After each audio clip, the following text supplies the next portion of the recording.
The topic of today's sermon is, you cannot attain your goal by flesh.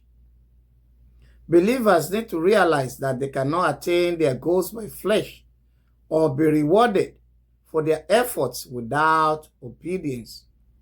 Therefore, those who have false confidence in themselves must humble themselves before God and rely on Him.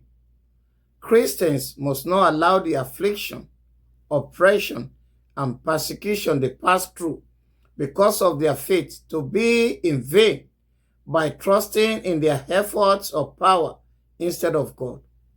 This is according to the book of Galatians, chapter 3, verses 3 and 4.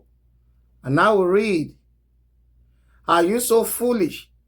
Having begun in the Spirit, are you now being made perfect by flesh? Have you suffered so many things in vain, if indeed it was in vain?"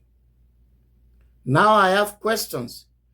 Do you suffer and experience so much for nothing? Have you gone through all the challenges for nothing? Have you experienced mistreatment for nothing? Have you suffered so many things in vain? Do you think your painful encounters mean nothing at all? If not, continue to worship God in truth and in spirit, so that your labor will not be in vain and you will be rewarded. May the Lord bless His words.